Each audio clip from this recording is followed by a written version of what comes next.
Welcome back to Splendid Tales, where karma doesn't whisper, it roars. Today's story is titled The Careless Insult, The Quiet Storm.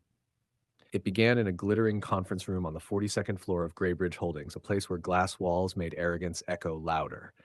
Ethan Crow, senior marketing manager with a jawline carved by ego, leaned against the table, eyes full of contempt as he looked at the new consultant, an elegant black woman named Amara Daniels.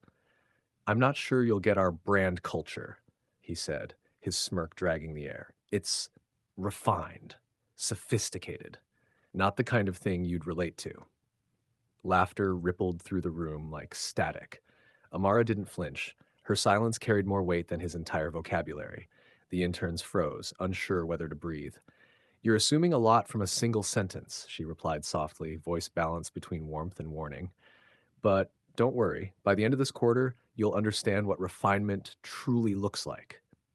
Ethan laughed again, hollow and cocky. He thought he'd won.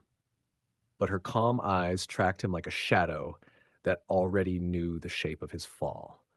The clock ticked, slow and mocking, as if time itself couldn't wait to reveal what he'd just signed up for.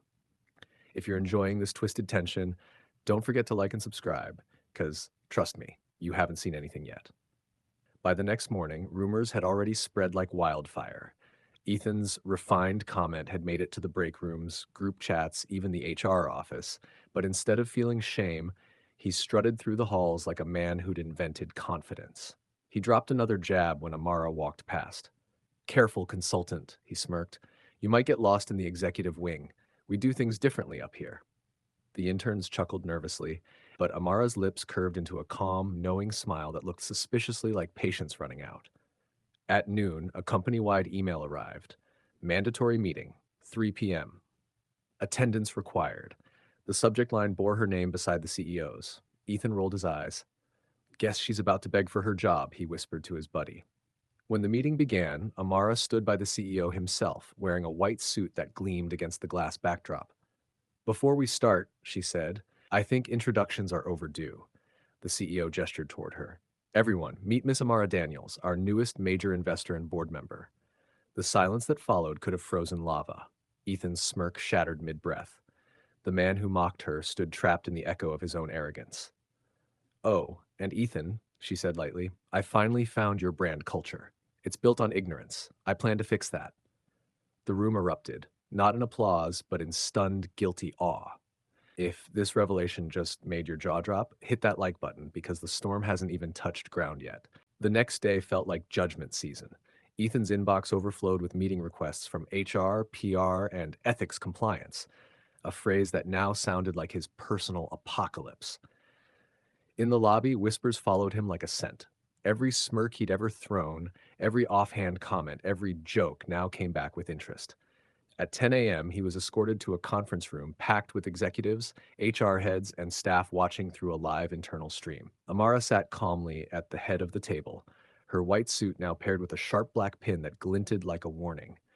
"We believe in transparency," she began, "so let's handle this with the same audience you entertained."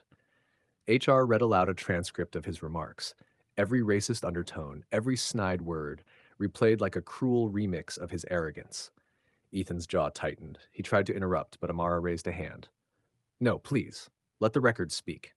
You've spoken enough." The CEO leaned forward. "Effective immediately, you're suspended without pay pending review under our new equity accountability policy, drafted by Miss Daniels." The staff murmured. Cameras zoomed in on his expression, the realization that the company he mocked now owned his story, and she was writing the next chapter. Amara stood, smiled faintly, and said, "Don't worry, Mr. Crow. I'm not firing you yet. Lessons this deep deserve an audience." The chat feed exploded. If you're still watching this storm unfold, don't forget to like, comment, and subscribe because the real punishment is about to begin. 2 weeks later, the once proud Ethan Crow stood in the same building, but not as a manager. His new uniform was a bright blue service vest with the company logo embroidered over the words "Customer Support Intern." Every employee who walked past him recognized the face from the broadcast, the man who mocked a black woman now taking complaint calls from the very people he used to ignore. Amara had designed his punishment to be poetic, not cruel.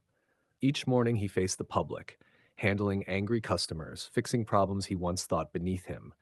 His name tag gleamed brighter than his pride ever did. She had also ordered a mandatory cultural empathy program where he'd attend diversity sessions and host weekly reflection streams broadcast across the company.